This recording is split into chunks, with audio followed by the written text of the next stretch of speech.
গত 19 তারিখে কিন্তু ইন্ডিয়াতে নতুন একটি ফোন লঞ্চ হয়ে গেল, সেটা হচ্ছে রিয়েলমির পক্ষ থেকে রিয়েলমি P3 আলট্রা যে মডেল আছে সেটি। এবং আমরা আজকে ভিডিওতে এই P3 আলট্রা নিয়ে মোটামুটি আলোচনা করবো, এটা কি কি স্পেক্স থাকছে এবং কি কি সুবিধা অসুবিধা থাকছে সেগুলো নেই। তো চলুন আর কথা না বলে শুরু করা যাক আমাদের আজকে ভিডিওটি। রিসেন্টলি কিন্তু আমরা ইন্ডিয়ান মার্কেটে 20 থেকে 30 হাজার টাকা যে বাজেট আছে এই বাজেট রেঞ্জের ভিতরে প্রচুর পরিমাণ ফোন লঞ্চ হতে দেখছি। তো এরই ধারাবাহিকতা কিন্তু আসলে রিয়েলমি ও পিসি নেয়, রিয়েলমি তাদের নতুন একটি ফোন কিন্তু এই বাজেটের ভিতরে তারা লঞ্চ করে ফেলেছে, সেটা হচ্ছে রিয়েলমি P3 আলট্রা 5G। তো মোটামুটি তিনটি ভ্যারিয়েন্টে মার্কেটে কিন্তু এই ফোনটি লঞ্চ হয়েছে, সেটা হচ্ছে একটা হচ্ছে 8 128 জিবি ভ্যারিয়েন্ট, আর একটা হচ্ছে 8 256 জিবি ভ্যারিয়েন্ট, এবং লাস্ট হচ্ছে যে 12 256 জিবি ভ্যারিয়েন্ট। এবং প্রাইস নিয়ে যদি বলি, 8 128 জিবি ভ্যারিয়েন্ট আছে, এটা কিন্তু ইন্ডিয়াতে দাম রাখা হয়েছে 26,999 ইন্ডিয়ান রুপি। এবং 8 256 জিবি যে ভ্যারিয়েন্ট আছে এটার দাম রাখা হয়েছে হচ্ছে 27,999 রুপি। এবং 12 256 জিবি ভ্যারিয়েন্ট আছে, এটার দাম রাখা হয়েছে হচ্ছে 29,999 ইন্ডিয়ান রুপি। যেহেতু ইন্ডিয়ান মার্কেটে লঞ্চ হয়ে গেছে, আমরা কিন্তু খুব দ্রুত বাংলাদেশ মার্কেটে ফোনটি হয়তো দেখতে পাবো, এবং মোটামুটি হয়তো আমি আশা করছি 30 থেকে 40 হাজার টাকা বাজেটের ভিতরে কিন্তু আমরা ফোনটি মার্কেটে পাবো। চলুন এবার এই ফোনটির সম্পর্কে ফুল স্পেসিফিকেশনস গুলো জেনে নেওয়া যাক। প্রথমে যদি আমি ডিসপ্লে সেকশনে আসি, রিয়েলমি P3 আলট্রা ফোনটিতে কিন্তু ডিসপ্লে হিসেবে 6.83 ইঞ্চির full HD plus AMOLED display আমরা দেখতে পাচ্ছি এখানে, এবং ডিসপ্লেটি কিন্তু এখানে কার্ভ রাখা হয়েছে। এবং এর সাথে কিন্তু আমরা 120 Hz রিফ্রেশ রেট পাচ্ছি, যেটা কিন্তু এখন নর্মাল একটা ব্যাপার, আমি বরাবর ভিডিওতে বলে আসছি যে মোটামুটি কিন্তু আমরা লোয়ার বাজেট থেকে শুরু করে মিড রেঞ্জের ফোনগুলোতে কিন্তু আমরা এরকম 120 Hz রিফ্রেশ রেট এবং সাথে কিন্তু কার্ভ ডিসপ্লে ফোন এখন দেখতে পাচ্ছি। ব্রাইটনেস হিসেবে কিন্তু এই ফোনটিতে 1200 নিটস এর ব্রাইটনেস থাকছে, নর্মাল ব্রাইটনেস, এবং পিক ব্রাইটনেস হিসেবে কিন্তু 1500 নিটস এর আমরা পিক ব্রাইটনেস পাবো, যেটি কিন্তু আউটডোর ইউজ করার জন্য বেশ পারফেক্ট একটা ব্রাইটনেস। এবং এই ফোনটির ডিসপ্লে প্রোটেকশন হিসেবে এখানে ইউজ করা হয়েছে Corning Gorilla Glass 7i। Processor হিসেবে কিন্তু আমরা এই ফোনটি মিডিয়াটেক একটি প্রসেসর দেখতে পাচ্ছি, সেটা হচ্ছে মিডিয়াটেক ডাইমেনসিটি 8350 আলট্রা যে প্রসেসর হচ্ছে সেটি।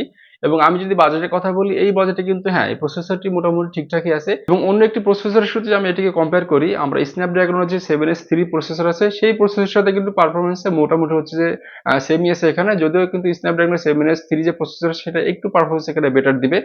তো এই বাজেটে কিন্তু ঠিকঠাক আছে প্রসেসর হিসেবে। এখানে র্যাম হিসেবে কিন্তু এই ফোনটিতে 8 এবং 12 জিবি যে ভ্যারিয়েন্ট আছে, এই দুইটি ভ্যারিয়েন্টের র্যাম আমরা এখানে দেখতে পাবো, এবং দুটি র্যামই কিন্তু এখানে LPDDR5X র্যাম। এবং স্টোরেজ হিসেবে কিন্তু আমরা এখানে 128 জিবি এবং 256 জিবি এর ভ্যারিয়েন্ট দেখতে পাবো, যেটা কিন্তু হচ্ছে UFS 3.1 সাপোর্টেড। আরেকটা ভ্যালুয়েবল জিনিস আমি আপনাদেরকে এখানে জানাতে ভুলে গেছি, সেটা হচ্ছে কিন্তু এই রিয়েলমি P3 আলট্রা মডেলটিতে আমরা IP68 এবং IP69 রেটিং পাচ্ছি।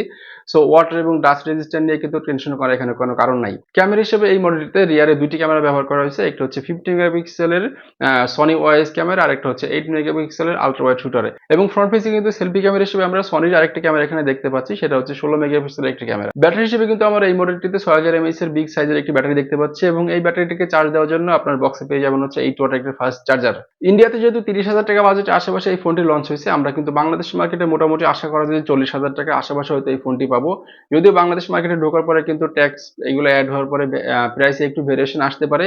তো যদিও 40 হাজার টাকা বাজেটের আশেপাশে ফোন, আমি মনে করি যে আমাদের বাংলাদেশ মার্কেটের প্রাইসের কথা যদি চিন্তা করি, এই প্রাইসে কিন্তু বেশ মোটামুটি একটা পারফেক্ট ফোনে আমরা পেতে চলেছি। যদি আপনারা এখানে ক্যামেরার কথা বলেন বা হচ্ছে প্রসেসরের কথা বলেন, সব দিয়ে কিন্তু এই ফোনটা একটা পারফেক্ট ফোন হতে পারে। সাথে কিন্তু IP68 এবং IP69 রেটিং আমরা পাচ্ছি, এবং অনেকে কিন্তু এই বাজেটের ভিতরে আসলে কার্ভ ডিসপ্লে ফোনগুলো খুব পছন্দ হয়।